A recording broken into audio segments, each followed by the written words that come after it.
DI और maths non maths वालों के लिए दो इतने डरावने सब्जेक्ट्स हैं जो कि नेट वालों का खून पी जाते हैं। मैंने इससे डरावने सब्जेक्ट्स हैं, खून पी जाते हैं, आई लिटरली मीन इट, क्योंकि मुझे तो इनसे बहुत डर लगता था। लेकिन फिर भी एक बिगनर होने के बाद भी मैंने अपने नेट में डीआई और मैथ्स के सारे क्वेश्चन सॉल्व करे। तो आज हम इसी के बारे में बात करेंगे कि मैंने अपनी डीआई में कैसे सारे क्वेश्चन सॉल्व करे हैं। Hello my NET champions, welcome back to my channel सिविका बाय छवि। और हम लोग स्टेप बाय स्टेप, मैंने आप लोगों के लिए पूरे स्टेप्स बना के रखे हैं और हम लोग स्टेप बाय स्टेप डिस्कस करेंगे कि मेरी क्या स्ट्रैटेजी रही डीआई और मैथ्स के लिए। तो चलिए शुरू करते हैं। First step, basic first. बहुत सारे बच्चे क्या करते हैं कि वो सबसे पहले डीआई सॉल्व करने के लिए बैठ जाते हैं, लेकिन हमें ये नहीं पता कि डीआई सॉल्व करने के लिए हमारे बेसिक्स मैथ्स के क्लियर होने चाहिए। क्योंकि जब आप डीआई सॉल्व करने बैठते हो ना, तो डीआई में सबसे पहले आपका रेशियो, परसेंटेज और आपका प्रॉफिट एंड लॉस, डिस्काउंट, ये वाले कंसेप्ट एकदम क्लियर होने चाहिए। क्योंकि डीआई में सिर्फ इन्हीं 4 कंसेप्ट से क्वेश्चन आते हैं। तो हमें उसके लिए सबसे पहले मैथ्स पे फोकस करना है। मैथ्स में हमें सबसे पहले जाकर, और मैथ्स के लिए भी ये फाउंडेशन है, ये बेसिक है मैथ्स का एकदम, ये आपने पक्के कर लिए तो आपका डीआई और मैथ्स दोनों बहुत आसानी से सॉल्व हो जाएंगे। क्योंकि सबसे ज़्यादा क्वेश्चन ही अगर आप उसमें भी देखो, मैथ्स में भी देखो, तो सिंपल इंटरेस्ट वगैरह से आता है, डिस्काउंट से आता है, परसेंटेज से आता है, और आपका डीआई भी इन्हीं सब चीज़ों से भरा हुआ है। चाहे वो रेशियो हो, परसेंटेज हो, या फिर सिंपल इंटरेस्ट वाले क्वेश्चन काफ़ी कम हो गए हैं, रेशियो परसेंटेज वाले क्वेश्चन हमें बहुत देखने को मिलते हैं। तो इसलिए जो आपका बेसिक स्टेप है, जो फर्स्ट स्टेप है, दैट शुड बी कि आप अपने बेसिक्स क्लियर करो। Now the second step is get help. मतलब देखो, अब मैं I was a very beginner, ठीक है। तो मैंने क्या करा, मैंने ना अनअकैडमी प्लेटफॉर्म है, आप सबको पता होगा, मैंने वहाँ पे उसकी क्लासेस ज्वाइन करी। आपको पूरा ही सब्सक्रिप्शन लेना होता है वो, उसमें मैंने रजत सर से पढ़ाई करी। लेकिन अगर आप लोगों को कोई क्लास ज्वाइन नहीं करनी है तो आप लोग एक काम कर सकते हैं कि यूट्यूब पे ना क्लासेस हैं, जैसे कि रजत सर की क्लासेस हैं, उनके अलावा यूट्यूब पे अभिषेक सर हैं और कुमार भरत सर हैं। ये सब लोग आपको डीआई और मैथ्स की क्लासेस कराते हैं। अब यहीं से हमारा थर्ड स्टेप जुड़ा हुआ है कि आपको होप लूज़ नहीं करनी है। इसमें क्या है, कई बार क्या होता है कि जो बच्चे हैं ना, वो 1 वीक ट्राई करते हैं, 2 वीक्स ट्राई करते हैं, और उनको ये लगता है कि यार मुझे तो कुछ आ ही नहीं रहा है। जो भी बिगनर्स हैं वो हमेशा यही करते हैं, वो फर्स्ट वीक ट्राई करेंगे, सेकेंड वीक ट्राई करेंगे, और जब उनको ये लगता है कि यार मुझे कुछ भी नहीं आ रहा है, और ये बहुत नॉर्मल सी बात है, मोटिवेशन चले जाना। जब आपको 1 हफ्ता हो गया, 2 हफ्ता हो गया, आपको कुछ नहीं आ रहा है, बट आपको अपने आप को 1 महीने का टाइम देना है। ये अपने दिमाग में आप लोग सेट करके रखिए कि मैं अपने आप को 1 महीने का टाइम दूंगा। इसमें मैं अपने जो बेसिक कंसेप्ट्स हैं पहले, जैसे कि रेशियो, परसेंटेज, आपका सिंपल इंटरेस्ट, डिस्काउंट, ये आपको पहले करना है, प्रॉफिट लॉस वगैरह ये आपको पहले करना है। आपको इसमें अपने आप को ये पूरा टाइम देना है कि मैं ये इसको कवर करूं और मैं इसकी रोज़ प्रैक्टिस करूं। आपको इसकी रोज़ प्रैक्टिस करनी है। मैं आपसे ये नहीं कह रही कि आप इसमें 2 घंटे लगाओ, 3 घंटे लगाओ, नहीं, आपको 2 घंटे 3 घंटे नहीं लगाने, 1 घंटा आपको अपने पहले पूरा फाउंडेशन करना है। मैं आपको पहले कहीं नहीं रही कि आप फर्स्ट के महीने में आप डीआई स्टार्ट करो। आपको डीआई तब तक स्टार्ट नहीं करना है जब तक आपको ये ना लगे कि आपके वो जो मैंने 4 बताए हैं, टॉपिक्स बताए हैं, आपका ratio, percentage, profit and loss, simple interest, discount, ये आपका पूरी तरह से क्लियर ना हो जाए, तब तक आपको डीआई स्टार्ट नहीं करनी है। तो आपको अपने आपको 1 महीना देना है, रोज़ 1 से 1.5 घंटा बैठना है, इनको सॉल्व करना है। नहीं आ रहा कोई बात नहीं, 1 हफ्ता नहीं आएगा, 2 हफ्ता नहीं आए, 3 हफ्ता नहीं आए, चौथे हफ्ते से गारंटी वो आपको समझ आने लगेगा, आपको पैटर्न पता चलने लगेगा।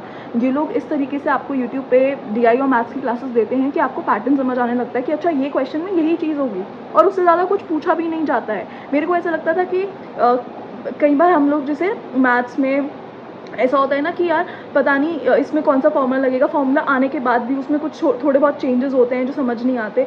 पर यहाँ पे ना ऐसा नहीं होता। ये आपका स्कूल का मैथ्स का एग्ज़ाम नहीं है, ये आपका क्वालिफाइंग एग्ज़ाम है।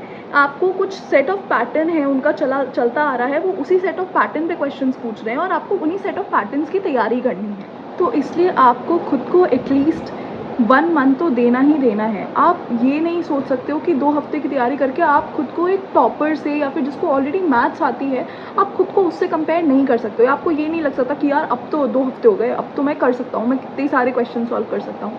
ऐसा नहीं होने का, आपसे कोई क्वेश्चन सॉल्व नहीं होने का। आप एटलीस्ट अपने आप को 1 मंथ दो, और 1 मंथ में आप ऐसी प्रैक्टिस करो कि जैसे मान लो आप कोई क्वेश्चन सॉल्व कर रहे हो, यहीं से हमारा 4th स्टेप जुड़ा हुआ है कि आपको स्मार्ट प्रैक्टिस करनी है एआई के साथ। जो मैंने हेल्प ली थी, चैट जीपीटी की हेल्प ली थी मैंने, मैंने क्या करा था, जैसे कि मुझे जो क्वेश्चंस नहीं आते थे ना, या किसी पर्टिकुलर पैटर्न के क्वेश्चंस मुझे नहीं आते थे, तो मैं वो क्वेश्चंस लेकर और उनको चैट जीपीटी पे डाल देती थी और उससे कहती थी कि गिव मी सिमिलर क्वेश्चंस, कि आप मेरे को सिमिलर क्वेश्चंस दो, और वो चैट जीपीटी मेरे को सिमिलर क्वेश्चंस दे देता था।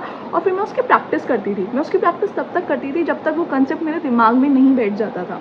ठीक है, तो आपका भी ऐसा कोई क्वेश्चन है या कोई ऐसा कंसेप्ट है जो आपको समझ नहीं आ रहा, कई बार ना चैट जीपीटी एक ऐसे फॉर्मूले से क्वेश्चन सॉल्व करके बताता है जो कि टीचर्स करा रहे होते हैं उससे कहीं बेटर होता है वो फॉर्मूला, और वो एक्चुअल फॉर्मूले पे ही बेस्ड होता है।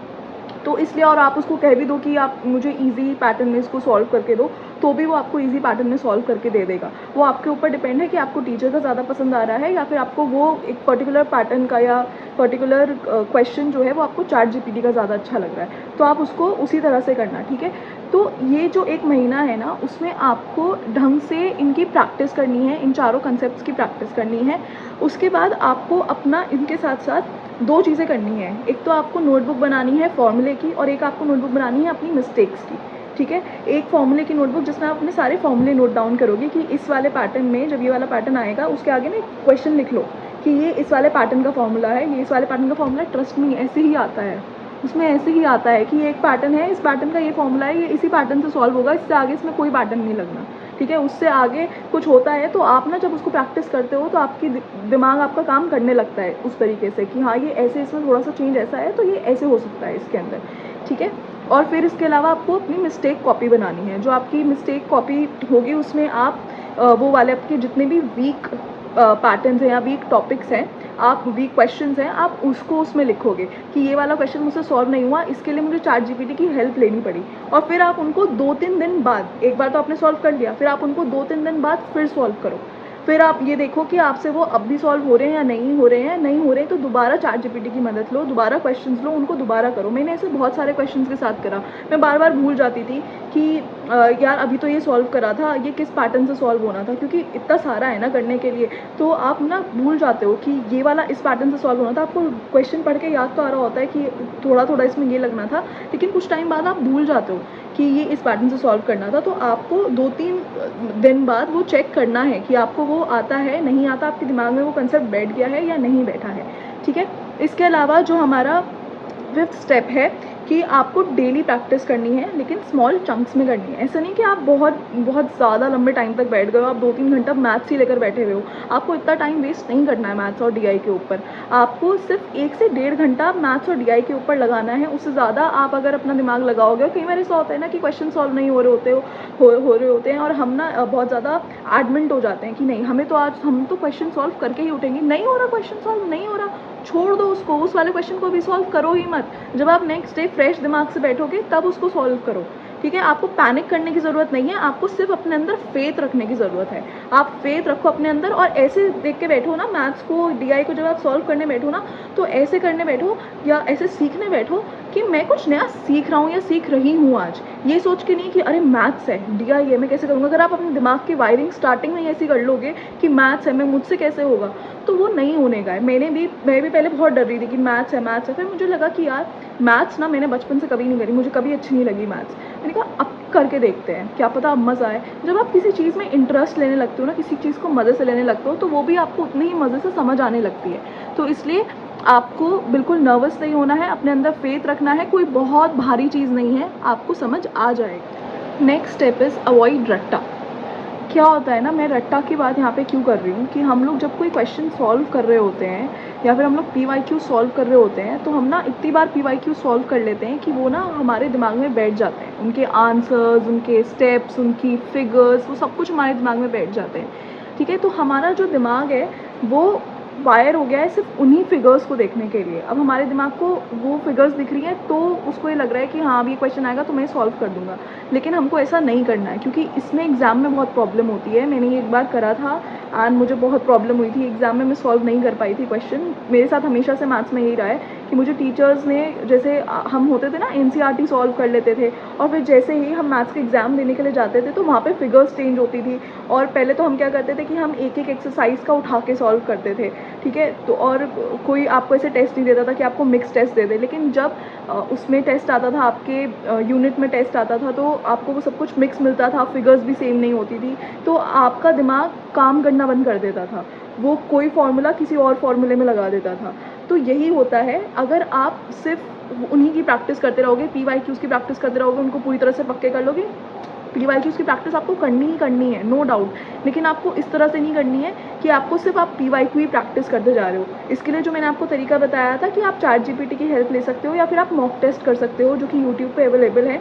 तो जब आप उसी टॉपिक के और सिमिलर क्वेश्चंस अलग अलग फिगर्स में ले लोगे ना, तो आप वहाँ पे जाके नर्वस नहीं होगे कि यार मुझे वो वाली फिगर्स नहीं दिखाई दे रही। आपका दिमाग वहाँ जाके नर्वस नहीं होगा कि वो वाली फिगर्स नहीं दिखाई दे रही, तो ये कैसे सॉल्व होगा।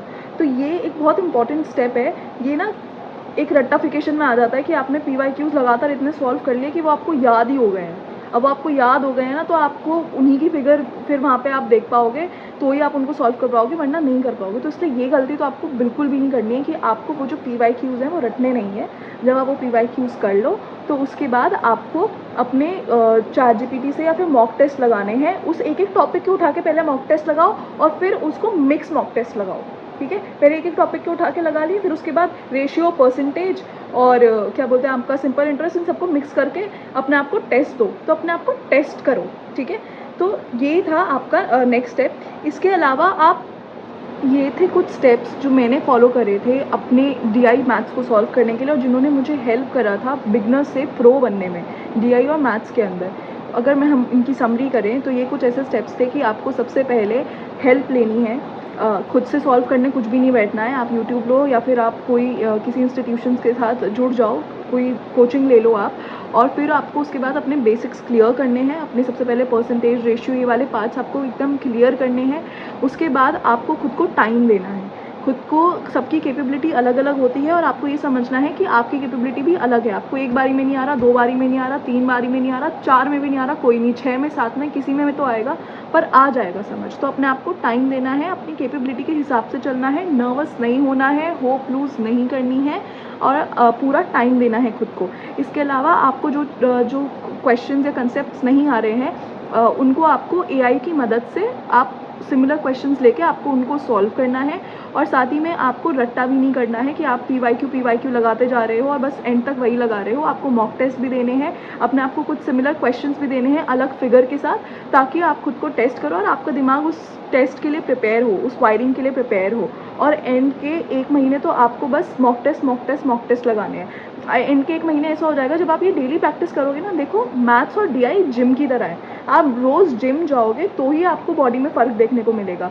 इसी तरीके से आप रोज़ प्रैक्टिस करोगे तो आपके कंसेप्ट्स क्लियर होते चले जाएंगे। और अपने आप को चैलेंज देते रहोगे, रोज़ अपने आप को चैलेंज दोगे ना, तो आपके कंसेप्ट्स और क्लियर होते चले जाएंगे। हम लोग चैलेंज देने से बहुत डरते हैं खुद को कि यार ये इस पैटर्न का ये वाला सॉल्व हो गया ना, अब फिगर नहीं देते हैं खुद को, कुछ और फिगर नहीं देते हैं। लेकिन आपको ऐसा नहीं करना है, आपको और क्वेश्चंस लेने हैं, उनको सॉल्व करना है।